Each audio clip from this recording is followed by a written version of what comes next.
What's up, y'all? It's your girl ARIANNA, and I am back with another freaking video. And today's video, as you already seen by that thumbnail, you already seen by the title, you already know what video I'm doing. This video is a long overdue video, and I've been wanting to do it for a long time. Y'all, check the hair. Check the hair. Soft locks over my real locks. So yeah, I was gonna do a video over it, but I was kind of rushing yesterday when I did it. So the next time I do it, I will do a video.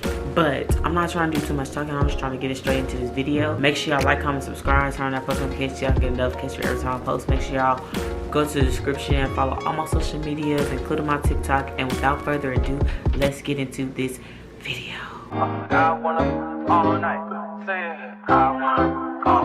Hello, stranger. It's been a minute since we last kicked it. And by the way, just got in town, and I won't. So today's video is an unpopular opinion on like black family generational curses, because in my family there's a lot of generational curses that I feel like should have been broken when I was a kid, but instead it was just like carried and carried and carried, and I would never ever do my son the way that I was done as a kid. So therefore I'm just going to share with y'all some of the generational curses that I feel like I would break, and you know, just give my opinion on it. The first generational curse that I have is my kid will never have to sit and eat all his food if he is not hungry. If we're eating spaghetti and he's eating more than half of his food, I'm not gonna make him finish his whole food, his whole bowl, before he gets up from the table. Now, if he hasn't touched it, yes, I'm gonna make him sit and eat it, but I'm not gonna be like, you're gonna eat every last drop, lick the bowl, no sauce better be in the bowl before you can get a snack or freaking drink some juice. Like, no, I'm not gonna do him like that. I hated that. Like, if I don't like something and y'all force me to eat it, like, I'm gonna fucking throw up. Like, I would never do him like that ever. The next generational curse I have is he does not have to speak to a relative if he does not feel comfortable enough to speak to them or hug them. If my son, he has a lot of cousins. He has a lot of cousins on both sides. So if he goes up to somebody and he doesn't know them and they're like, oh, give me a hug, or he just doesn't feel comfortable, if he's hiding behind me, I'm not gonna make him talk. I'm not gonna make him speak. I'm not gonna make him hug them. Because if my son is shy and he's hiding behind somebody, then I'm not gonna force him to talk to you. He doesn't know you, so therefore just move on. And y'all call it disrespectful, I don't care. But no, I'm not gonna force him to fucking talk to you because he doesn't fucking know you. Like, period, point blank, cousin or not. The next generational curse that I have is my child never has to worry about not speaking his feelings or opinions. So if I tell Kaysen, for one, if y'all know Kaysen or if y'all have ever seen him, y'all know that my baby is a sensitive child. So if I say something to him that he does not like and he starts crying and he tells me I hurt his feelings, then I'm gonna ask him, what did I do to hurt his feelings, so that he can explain to me, and then I can either say sorry or explain why I did what I did. So therefore, I'm never gonna be like, oh, I'm the parent, you're the child, you don't have feelings. I would never do that, because at the end of the day, he's still human, he still has feelings, and if I hurt his feelings, I need to know, so that way I won't continue to hurt his feelings. The next one that I have is, I'm a mother and a friend. At the end of the day, yes, I am his mom and I'm gonna be his mom first, but I'm always gonna be Kaysen's friend no matter what. At the end of the day, it don't matter what it is, like, he could do no wrong in my eyes. So therefore, if he feel like he gonna come to me and talk to me, then come to me and talk to me. I'm gonna be your friend, and we gonna goofy, laugh, you know, be on best friend status. It's not gonna be just strictly, I'm your mama, you can only come to me about mama shit. Like, no, like, we gonna be like this, like, forever. It don't matter. You know, like, I could not stand that I couldn't, not even my mom, like, I get that from my mom, because my mom was like my best friend as a kid, and I knew I could come to her about anything and everything under the sun, and she would never judge me. She would always just listen to what I got to say. So, like, I hated that when I would go to my dad's side of the family and it was more like, okay, you don't got no feelings, you can't do this. It's just strictly, you know, I'm the parent, you're the child, you're gonna listen to me. Like, no, that's not gonna happen. I do not go with it. I don't fuck with that at all. So the next one I have is, I will never tell my child that his feelings don't matter because he is a kid. I do not like that kids are meant to be seen, not heard. I can't fucking stand that. If you were sitting here talking about something that my child did in his face, and he say something and it's not disrespectful, then don't sit here and say, oh, kids are meant to be seen, heard, your opinions don't matter, you don't have any feelings because you're a kid. No, don't fucking belittle my fucking son. That'll piss me off. So like, if you're sitting here talking about something that he did and he gives his opinion, then shut the fuck up and listen to what he got to say, because you're not gonna sit here and talk over him because he's a child. No, he still has his own opinions, he still has his own feelings, and either you gonna accept his feelings and shut the fuck up, or you just gonna shut the fuck up, because at the end of the day, he gonna say what he gotta say anyways, and that's that, whether you like it or not. The next one I have is I have McDonald's money even if I don't. Even if I'm at my last dollar, on my last $5, $10, if my baby say he want a Happy Meal, I'm gonna make some shit shake to get him a fucking Happy Meal. I don't give a fuck if I gotta sell my ass on the motherfucking corner for him to get a $4 Happy Meal. That's what the fuck he's gonna get. I don't care if I gotta count out 400 pennies for him to get a $4 Happy Meal. I'm gonna get him a Happy Meal. Like, it's not gonna be like, it's not gonna be no, oh, do you got McDonald's money? Because my baby do got McDonald's money. He do. But am I gonna make him spend his money on McDonald's? No, because he asked me. I am his parent. I'm gonna always make sure he gets what he wants. No matter if we're at the store or what, he's always gonna have what he needs. The next one I have is my son will never be forced to be a perfect student in school. I know it's supposed to be the American dream that your son is supposed to freaking, or your daughter is supposed to be an honor roll student, A+ student, get into freaking Yale and Princeton and all that. I get that. I understand that that's everybody's dream.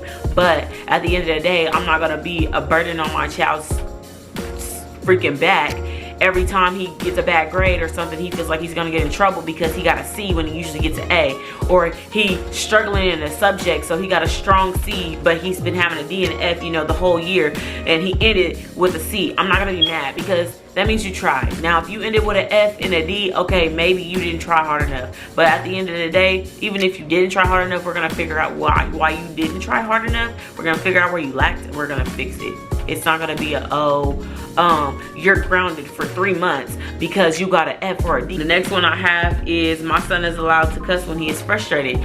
I allow Kason to cuss. We allow Kason to cuss anytime he's frustrated. And no, he does not just cuss like randomly. But like, if he's having a frustrating day and we know he's having frustrating and he cuss, you know, we don't yell at him and be like, ooh, you're not supposed to be cussing. He doesn't cuss around elders. He doesn't cuss at school. He doesn't cuss at his teachers. He doesn't. So therefore, if we're sitting here and I hear him in his room and say fuck because he dropped something, okay, I'm not gonna get mad at him. Or if his cousins piss him off and he say, you know, shut up or shut the fuck up or something, I'm not gonna be mad, because why? He's talking to his siblings. He's not talking to an adult. So, you know, they're gonna cuss anyways behind my back, whether I tell him he can or not. So therefore, you might as well give him, I might as well give him the leeway. I'm gonna let you do it, but when you take it too far, then that's where it's gonna get cut off. You know, you gotta give your child room to fuck up. The next one I have is, I take my son on vacations anytime he asks. My son comes to me and say, hey, mommy, I wanna go out of town and go ride roller coasters. Then I'm gonna find him a fucking Six Flags ticket and I'm gonna take him to go ride roller coasters out of town. I'm not gonna be like, oh no, we're not gonna go, or mommy and mama's gonna go out of town and you gotta stay here. Like, no, we take our son every fucking where we go. No matter if it's Texas, Oklahoma, Kansas City, fucking down the street. Kason goes with us everywhere. He's never not been with his mom unless he's with his Gigi. Other than that, Kason has always been with me. So me and Elijah. So therefore, like, I would never be like, oh, you can't go, but me and mama are gonna go. Thanks for giving me that idea. Like, no, I would never, ever, ever make him feel like he can never go anywhere, even if he asks. I don't care if it's fucking Disneyland and he cannot remember. I'm gonna take him to Disneyland if he asks me. And that's that. Next one I have is, if he doesn't feel like going to school because of something, I will not make him go. Can't stand when my dad used to make me go to school even though I was getting bullied at school, or, you know, I just didn't mentally feel like going to school, or it's just school is just draining me and I just wanted to stay home from school. Like, I couldn't stand when they be like, oh, that your grades are gonna slip, you have to go. I don't care if you're getting bullied at school. I don't care, you're gonna go to school. That's one thing I loved about my mom, is that my mom always, no matter what my dad says, she always gave me that opportunity to stay at home. Even if I felt like, even if she knew, okay, you're gonna fall behind, if she seen I'm mentally draining or I'm crying or something, she will always be like, okay, you know, you can just stay home today and we'll figure out the rest later. You know, if your grades slip, we'll just figure it out and we'll get it back, you know. So if Kason says, oh mommy, you know, this little boy is messing with me at school, or this little girl is messing with me at school, I just don't feel like going to school today. Okay, I'm gonna let him stay home, and then we'll figure it out, and then you can go back when you're ready. I'm not gonna force him to go to school and get bullied. That's how kids commit, because you know their parents are making them go, and they're going through all this bullshit at school, and then they could be coming home going through bullshit at home, and they don't have an out. Next one I have is my son will not be kicked out of the house at 18 because he is grown. My biggest ones, my son will not. I don't care what the circumstance is. I don't care if I'm about to go into foreclosure on my house. My son will not get kicked out of the house when he is 18. If I gotta go to a women's shelter, he's going with me. I don't care. If my son is in college and going to school and doing what he's supposed to do, he can live with me until he's fucking 40. I don't care. That's him saving that money so that he can get the best of the best. I'm not finna sit here and say, oh, well, you're 18, I did my job, get the fuck out. You know, I don't care if you struggle. No, I'm not gonna do that. He can stay at my house as long as he wants to. As long as he's doing what he's supposed to do, going to school, making something of his life. Not just, you know, laying in the basement, just farting and shitting and not doing nothing. But if he's going to school and he's, you know, working hard, trying to get to where he want to be in life, I would never kick him out. That is my biggest pet peeve, is when people say, oh, I kicked my kid out at 18. I kicked my kid out at 15. I kicked my kid out at 17. I can't stand that. No, you don't stop being a parent at 18. You don't stop being a parent until you're dead and gone, and even then you're still a fucking parent. The next one that I have is, I will never allow my child to allow a family member disrespect them just because it's family. I don't give a fuck if you were my great grandma's fucking cousin. You're not gonna disrespect me, and you're not gonna disrespect my child. At the end of the day, my child is still a human. And if somebody comes up to him and disrespects him, yells at him, makes him feel any type of way, he's not going for it. I'm not gonna allow my child to let anybody disrespect them. Verbally, physically, mentally, emotionally. No, you're not gonna physically, mentally, emotionally, or psychologically fuck my child up. He's not gonna lay and get fucked by you. So at the end of the day, if my son sticks up for himself, that's not disrespectful. You're not gonna disrespect him. I don't care if you're grandma, grandpa, no. And the last one that I have is, if my son gets a girl pregnant, I'm not gonna kick him out or disown him as a child.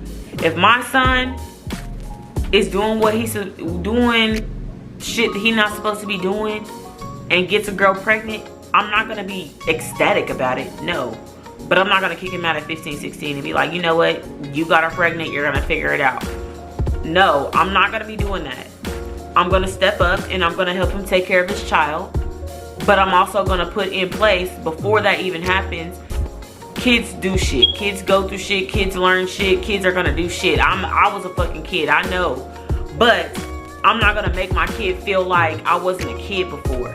So if he gets a girl pregnant, or if my daughter comes home pregnant, I'm not gonna be like, oh, whoa, get the fuck out. I'm not taking care of no kids. My kids is raised. No, I'm not. I'm gonna fucking be a parent, a grandparent. I'm gonna teach them what the fuck they're supposed to do what they're supposed to do, how they supposed to do it. And if they learn it, they learn it. If they don't, that's my job to continue to learn it. But you're gonna be a parent at the end of the day. We don't do abortions over here. We don't. So therefore, you either gonna take care of your child, or you gonna do what you're supposed to do to prevent it. My mama talked to us about stuff, but I was still kind of in the dark, in the shadows, didn't really know, because my mama kept us sheltered. So even though I do want Kason to be more sheltered as a kid and not be exposed to weird, crazy ass shit, but I'm also gonna expose him to shit that he needs to know. Sex is not bad. Kids are not bad. Not everything in this life is horrible. Like, a lot of the stuff that our parents and grandparents and family taught us as kids is, oh, everything, this is bad, this is bad, this is bad. And then they use the Bible. That shit irritates me. Do not throw the Bible at me. Because half the shit that y'all saying that I'm sinning for, y'all done sin 4 times 5. So therefore, don't throw the Bible at me. I would never throw the Bible at my fucking son. I swear, that's another one. I will never throw the Bible at my son, ever. I would never use the Bible as a scare tactic for him. I would never be like, oh, well, God said in the Bible in John 25:8 that if you eat a piece of candy in the store and you go to jail for it, that God's not going to allow you in heaven. No, I'm not going to do him like that. No, I'm not going to use it as a scare tactic. They use that as a scare tactic all for the last 6 years. I've been gay for 6 years and they've been trying to use it as a scare tactic. You cannot scare me. Don't use that's not what the Bible is for. But thank you guys so much for watching this video. I hope you guys enjoyed my opinions on my generational curses that I'm choosing to break. If you guys have any generational curses that you feel the need to break, drop them down in the comment section below, because I really want to read everybody's opinions and how they feel on different family generational curses, because different families go through different things. Make sure y'all like and comment and subscribe, turn on our post notifications so y'all can get a notification for every time I post. Make sure y'all follow all my social medias, including my TikTok. They'll be down in the description below. Without further ado, I'm out. Bye. And I won't let you